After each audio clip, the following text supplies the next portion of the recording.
Superação, esta é a palavra. E hoje eu tenho um convidado para poder trazer para vocês informações do momento mais difícil que ele passou, ou um dos momentos mais difíceis. E eu recebo com muita alegria, com muito prazer, a presença hoje do meu amigo, do meu irmão Sandro. Sandro, seja bem-vindo e eu gostaria muito de ouvir a sua história e depois, claro, compartilhar com vocês essa história de superação. Seja bem-vindo, Sandro. Obrigado, Almir, obrigado pela oportunidade, né? Primeiro a Deus, é claro, né? Que se não fosse Ele, provavelmente não estaríamos aqui, né?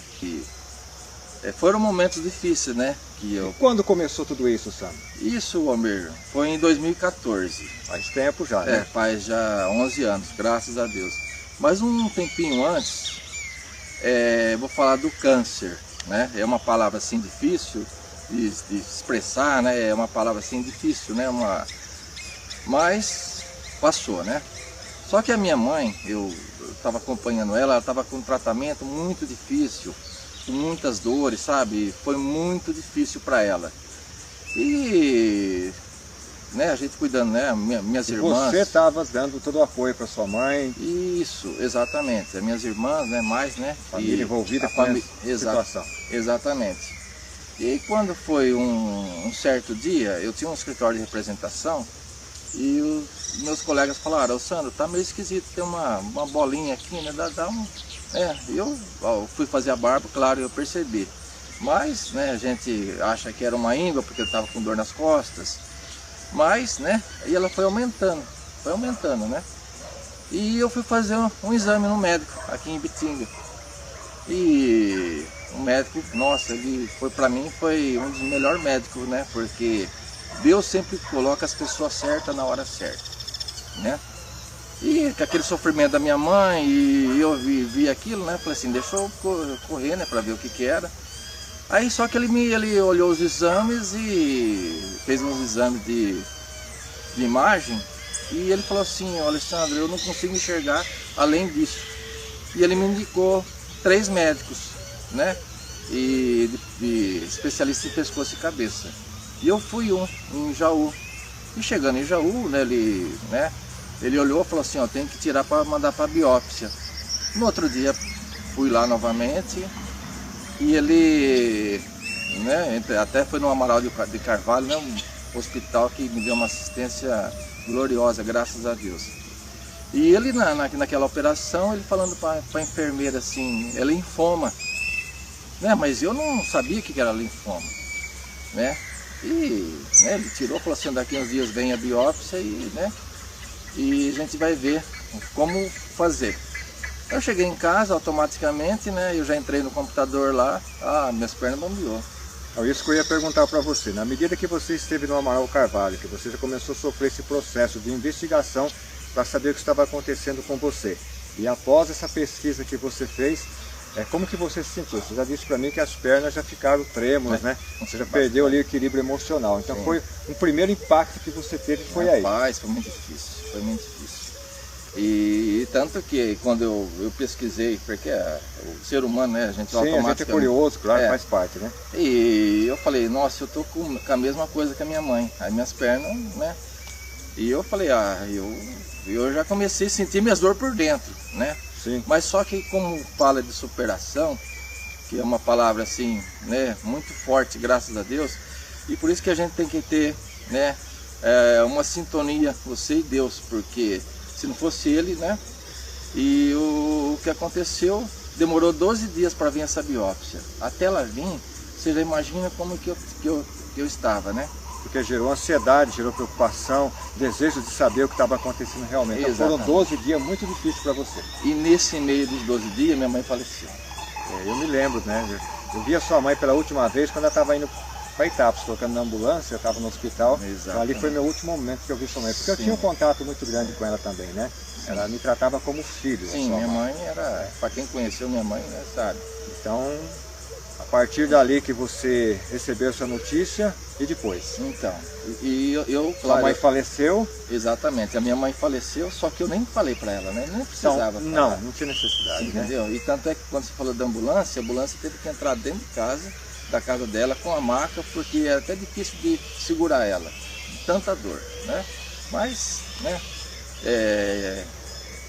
eu não falo infelizmente, eu sei que ela está no braço do Senhor, então.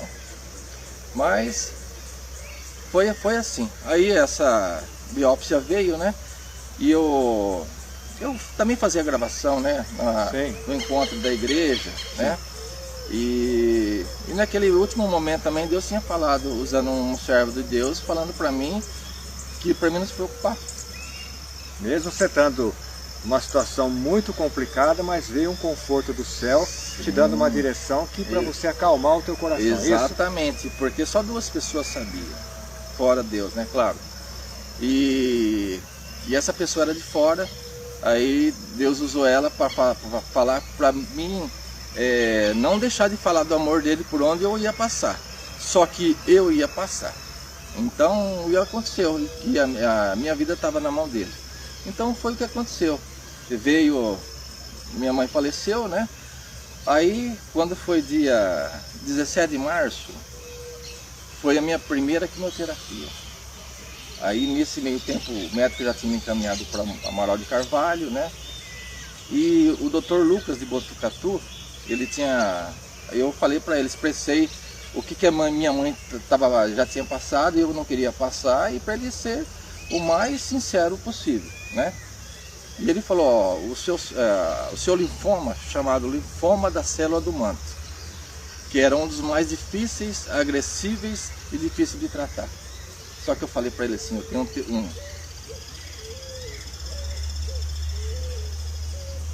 um Deus que tudo pode, né? Sim. E eu falei isso, então o senhor faz da melhor maneira e eu sei que eu vou sair dessa, né? E assim foi.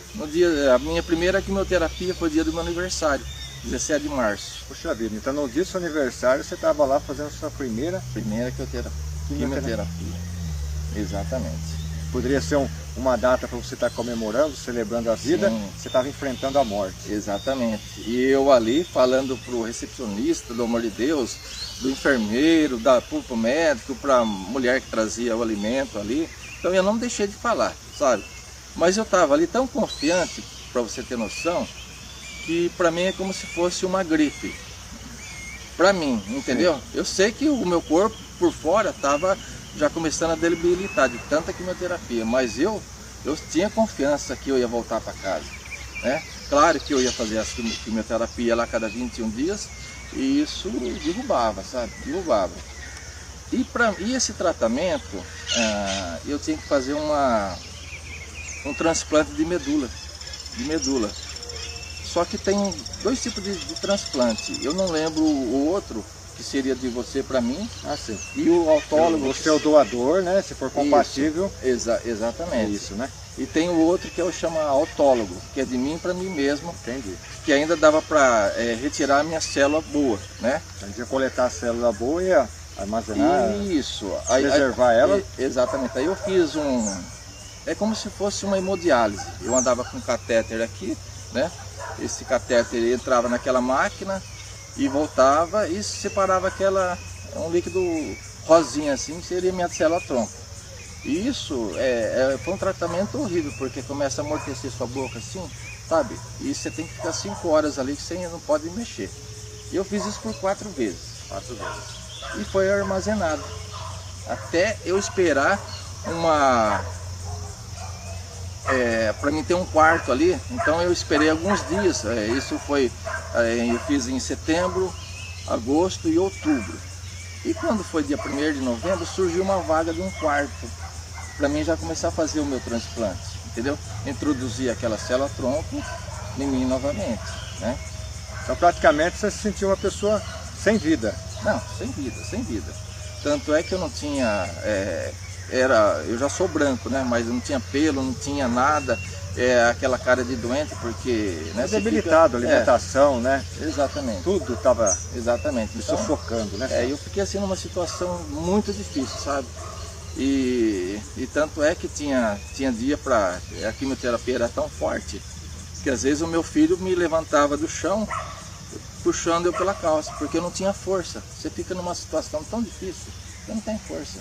Você não tem força de ir no banheiro, você tem que pedir auxílio, né? Eu estava... E pronto. Totalmente debilitado, sendo um homem, mas sem condições de se locomover sozinho, realizar tarefas tão simples como ir no banheiro, tomar água. Exatamente, exatamente. Depois eu vou perguntar para você lá na frente algumas coisas, vamos lá. Tá. Aí então, surgiu a vaga, né? E eu fui. Aí cheguei lá, aquele quarto, com ar-condicionado, né? Cama, e eu ainda, né, fotografei, mandei porque a gente manda no Facebook, né, eu olho nas mídias, e tava ali no Mil Maravilha. Isso foi no sábado. Domingo também, né, tava muito... Quando foi na segunda-feira, aquela quimioterapia para matar a minha medula tinha que ser muito mais forte, porque ela tinha que matar a minha medula, certo? E isso foi numa segunda-feira. Aí começou a aplicar.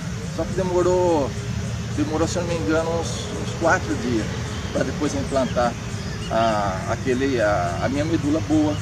Aí tinha que matar essa, só que como eu tinha que estar no quarto isolado, era só eu, né? Era só eu. E fiz aí, foi feito isso aí. A partir do quarto dia, para você ter noção, essa quimioterapia é tão forte que eu não conseguia escutar o carrinho do café da manhã chegar perto de mim. Eu já não conseguia comer, eu já não conseguia tomar água, eu fiquei numa situação muito difícil. E foi transplantado essa medula em mim, né? Hoje a gente está no céu, porque você ir no banheiro, você ir tomar sua água, sabe? Você poder usufruir do que a vida te dá, é coisas muito bom. Pequenas que são importantes, simples, que a gente às vezes não valoriza, né? Pegar um copo de água, por exemplo, comentamos sobre isso. Pegar um prato de comida, ter condições de puxar a cadeira, sentar, comer, lavar esse prato depois. Na vida cotidiana a gente passa despercebido, mas para quem enfrentou o que você enfrentou, hoje você consegue dizer e ter a certeza o quanto isso é especial e tem um valor imenso. Meu Deus. Pegar um copo de água com as próprias mãos. Com certeza. E ali era assim, era 11 leitos. Era 7 aqui e 4. Eu ficava no cantinho, né? Eu vi várias pessoas morrerem ali, sabe? E aí chegava todo dia cedo, a moça com a cumbuca de água para todo mundo, pulava eu. E aquilo, a sede, sabe? Eu estava numa situação de sede e eu pedia, por favor, um pouquinho de água. Só que ele só molhava a boca, porque eu não podia. Aí a médica falava assim, você não pode. E eu ali naquela situação, né? Os rins paralisados. E foi difícil. Mas eu falo para vocês assim, eu acho que a pessoa morrer de fome deve ser muito complicado, doído, mas de sede, rapaz, você fica numa situação que o seu cérebro parece que vai, né? Eu tive 2 sonhos lá na UTI. Um que eu estava assim num descampado, sabe? E tinha uma mina, eu brotava da terra assim, eu tomando aquela água gostosa, sabe? Eu acho que você já fez isso já na vida de várias pessoas, né? É uma delícia. Foi um sonho, foi assim. O outro que eu estava entrando no McDonald's tomando uma Coca-Cola. Olha que chique. Só que eu estava ali naquela situação, né? Como eu tenho falado de fralda, toda aquela situação difícil. E eu falo, sempre Deus põe as pessoas certas na hora certa, né? E no lugar certo. E teve um servo de Deus que foi orar por mim. Eu já fazia 4 dias na UTI. A médica ainda falando que a pessoa sempre ia lá me visitar, que se não voltasse logo, eu podia falecer, porque o rim paralisando, na realidade o rim é um filtro, né? Vai filtrar aí, descartar toda a impureza que tem no nosso corpo para manter a nossa saúde. Né? Exatamente. É isso, né? E aí, não tendo ele, né, automaticamente o meu sangue ia ficar comprometido, já que eu tinha acabado de fazer um transplante. Entendeu? Então, pode continuar, uma amiga nossa aqui. E então, aí foi um servo de Deus orar por mim, né, no 4º dia. Mas foi assim uma oração, sabe? Para aquela oração que leva você a Deus junto, né? Então, foi tão gostoso eu ali naquela situação, mas mesmo assim, sabe? A minha alma estava ali sedento dessa palavra. E foi assim, para mim foi glorioso aquele dia. Aí quando foi à noite, a enfermeira olhou assim para baixo e percebeu que o saquinho da urina, né? Ela começou a pingar naquela noite. Começou a pingar, e quando foi de manhã já estava cheio. Graças a Deus, porque o Senhor, né, ouviu a oração, claro, e tudo no tempo dele, né? E dali, no outro dia, eu fui liberado para o meu quarto. Fui liberado para o meu quarto, e graças a Deus, né? E dali, se eu não me engano, há 2 dias, o médico me liberou, e eu já não conseguia comer. Isso eu falava para eles: não, pode deixar, eu vou conseguir. Se eu estiver em casa, eu vou conseguir comer, porque a gente conhece o nosso organismo, conhece a cada um. E foi feito assim. Só que quando me liberaram, puseram numa cadeira de roda, estava numa situação muito, né? Eu não conseguia andar. Mesmo tendo sido alta, mas você estava muito debilitado, Sim. sem forças e sem condição até de andar, é isso? Sim, porque a minha medula já tinha encontrado Então, o lugar dela, e eu já poderia sair do isolamento. Sim, entendi. Né? E me puseram na cadeira de roda, né? Aí puseram no carro. Aí eu falei assim, ó, aquela água no descampado eu não vou achar, mas aqui em Jaú tem um McDonald's. Então foi Aí chegamos ali em frente do McDonald's, eu vou pegar. Falei, não, eu sonhei que eu estava entrando no McDonald's, né? Não falando propaganda, nada, mas para mim ali foi um sonho que foi realizado. E eu naquela situação, levantei do carro, né? E consegui chegar, entrei onde que eu queria, sentei, pedi aquele copo que era o maior que eu vi no meu sonho, ó, pra você ter noção, era 750 ml. E tomei gostoso, sabe? Aquilo foi um sonho realizado. Para uns pode falar assim, mas é tonteira, para quem não viveu. Porque hoje, por exemplo, é igual você falou de um banheiro, de comer alguma coisa, né? De você poder fazer, é tão bom que a gente nem percebe. Mas quando a gente passa uma dificuldade e vê que você não consegue fazer, é outro. Então, Sandro, pelo que eu estou entendendo na sua história, e a gente pode perceber que o Sandro antes do câncer e o Sandro hoje é praticamente uma outra pessoa. Com certeza. Tem uma outra visão da vida. Com certeza. Então você não espere chegar na situação que o Sandro chegou, passar por tudo isso, se você está saudável, para poder dar valor quando você está tomando um copo de água. Mas hoje só tem ovo? Tranquilo, come ovo. Só tem arroz? Coma. Porque você está tendo condições de fazer isso sozinho. Não está dependendo de ninguém. Porque quando você cuida de uma criança, né? A gente está cuidando, a criança está brincando, está sorrindo, está crescendo. Mas cuidar de uma pessoa já na idade que nós estamos, nem todo mundo tem amor, tem compreensão, tem paciência, nem todo mundo tem fé suficiente para acreditar que essa pessoa vai sair desse profundo abismo.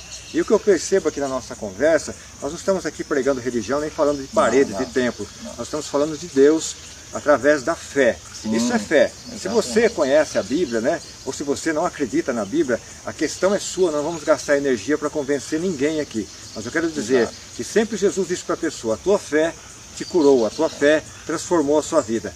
E o Sandro, a partir do momento que ele recebeu essa notícia, o que mais eu percebi durante a nossa conversa, o que mais foi crescendo, que foi se fortalecendo na sua vida, foi a fé. Foi a fé. Mesmo estando ali no vale da sombra e da morte, num ambiente que poucos conseguem sair dali, que você viu pessoas morrer do teu lado, mas a fé, a motivação, te levou muito próximo do dono da vida, daquele que te gerou no ventre da sua mãe. Exato. E hoje você está aqui contando para as pessoas e dizendo, olha, é possível, se você crer, se você se dedicar, se você conservar a esperança e o amor, porque aqui nós temos, não uma história comum, mas uma história de superação de uma pessoa que viveu um momento muito difícil, mas que está aqui firme e forte. E ficaram sequelas, Sandro? Não, nenhum. Graças a Deus, hoje eu faço de tudo, né? Eu não tomo nenhum remédio, nada. E graças a Deus, é claro, faço acompanhamento a cada ano, né? Isso faz parte do tratamento, né? Faz parte.